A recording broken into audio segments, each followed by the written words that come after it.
इस वक्त हमारे साथ बातचीत करने के लिए हैं उत्तर प्रदेश के पूर्व उप मुख्यमंत्री और बीजेपी के राज्यसभा सांसद दिनेश शर्मा जी। सर, संसद का मानसून सत्र जो है वो फिर से अब शुरू होने वाला है। उसको लेकर ये गतिविधियां हम देख ही रहे हैं किस तरह से लगातार बैठकों का दौर दिल्ली में भी चल रहा है और अब ऑल पार्टी मीटिंग भी बुला ली गई है। 20 तारीख से सत्र शुरू होने वाला है।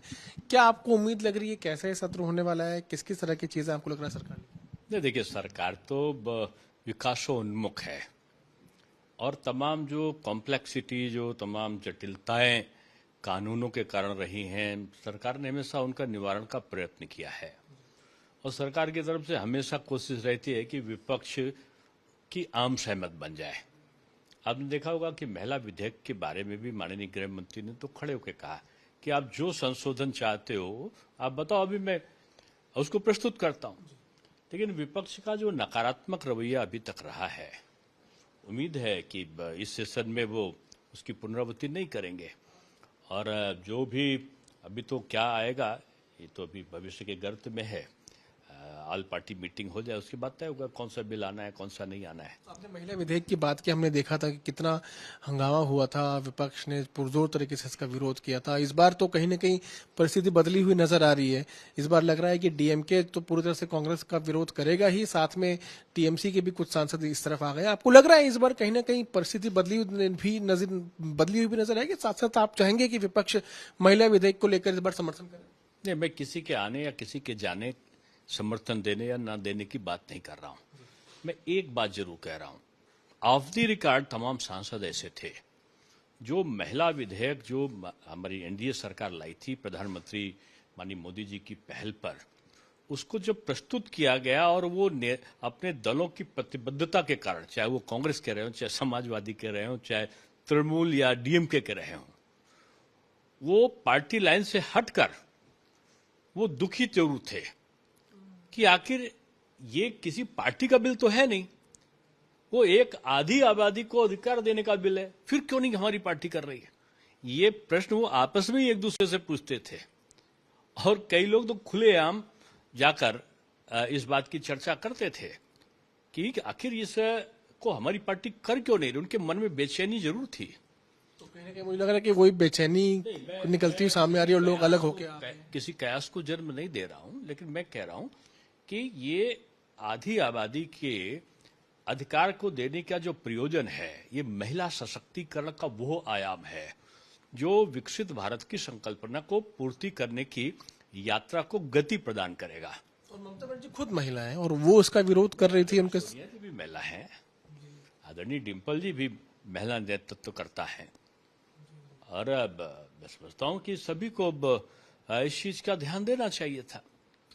राम मंदिर डोनेशन थेफ्ट की जो बात है उसको लेकर कांग्रेस ने साफ कर दिया है कि वो इस बार संसद में ये मुद्दा पुरजोर तरीके से उठाने जा रहे हैं। राम मंदिर का मुद्दा हो गया, चाहे इथेनॉल का मुद्दा हो, फॉरेन पॉलिसी की बात हो, इन सभी चीजों को कांग्रेस उठाने जा रही है। आप इसको किस तरह से देखते हैं? अब देखो, इथेनॉल तो मणिशंकर अय्यर का लोकसभा का उनका आप स्टेटमेंट देख लीजिए मंत्री के रूप में कि इथेनॉल कांग्रेस की पॉलिसी थी और वो उस पर सफल नहीं हुए। मैं उस पर कोई टिप्पणी नहीं कर रहा हूं, लेकिन जो आप करते हो और नहीं कर पाते हो दूसरा कर लेता है, तो आप केवल पॉलिटिकल इशू बनाते हो।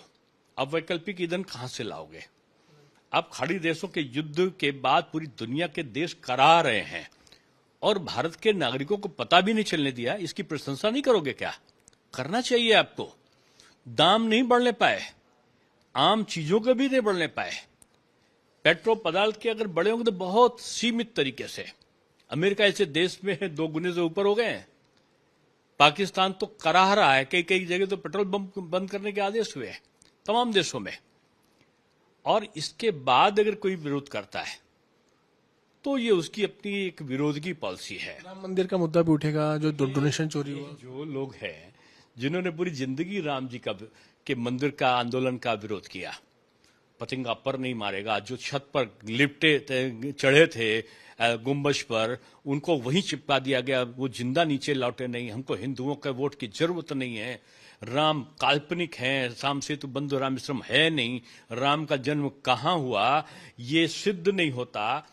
ये बयान देने वाले आज राम जी की चिंता कर रहे हैं, कह रहे हैं हम राम जी को बचाने। अरे भाई, जो प्रभु सबको बचाते हो उनको तुम क्या बचाओगे?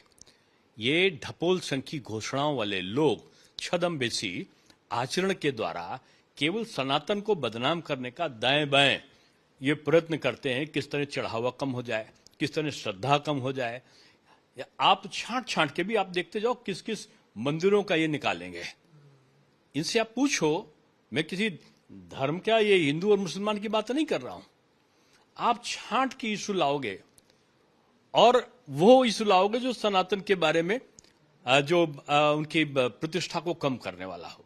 चंदा के ये जो चढ़ावा के बारे में जो भी है कठोरतम कार्रवाई का आज आप देखो कि वो आचरण सामने आया सरकार की नेक नियति का। विश्व हिंदू परिषद के माननीय आलोक जी का या श्री राम जन्मभूमि मंदिर तीर्थ ट्रस्ट के द्वारा की गई एफआईआर का कोई उंगली नहीं उठा सकता। और प्रतिदिन क्या गिरफ्तारी जगह गिरफ्तारी है, छापे की जगह छापा है, रिमांड की जगह रिमांड है, बरामदी की जगह बरामदी हो रही है। जो कठोर भविष्य में पुनरावृत्ति ना हो उसके लिए कार्रवाई प्रारंभ हो गई। आप एक तरफ कह रहे हो, अगर दूसरी तरफ की नजरें आप उठाओगे तो आपके मुंह से बोल नहीं निकलेगा। ये तुष्टीकरण की पराकाष्ठा वाले लोग राम जी के महत्व को क्या जाने। अभी देखना आप, अभी घंटी बजाते हुए आप वो दिखेंगे जिनकी नानी जी ने मना किया था मंदिर जाने के लिए। अभी वो दिखाई पड़ेंगे, अभी हनुमान चालीसा का पाठ सुंदरकांड करते दिखेंगे। कोई शिव भगवान का मंदिर बना के सब परिवार मंदिर में जाते हुए दिखाई पड़ेंगे। भी कोई अभी कहीं अपना जो अंदर रखा हुआ, अब तो पता चला जनेऊ गायब हो गया, शायद कहीं नहीं दिख रहा है, जो कोट के ऊपर दिखाई पड़ता था शायद फिर निकल के कहीं से आ जाएगा।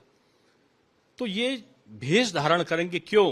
क्योंकि सनातन का विरोध करने वाली बंगाल की सरकार चली गई, तमिलनाडु की सरकार चली गई, आसाम की सरकार चली गई, बिहार में जो इस प्रकार का आचरण और बयान देने वाले थे बुरी तरह पराजित हो गए। तो उनको पता है कि उत्तर प्रदेश उत्तराखंड अब तैयारी कर रहा है इनके सफाई की। मानसून सत्र के शुरुआत से पहले ही कांग्रेस सरकार पर हमलावर है और साफ कह रही है कि कई मुद्दों को उठाने जा रही है, लेकिन उन सभी मुद्दों का सटीक तौर पर जवाब देते हुए बीजेपी सांसद दिनेश शर्मा।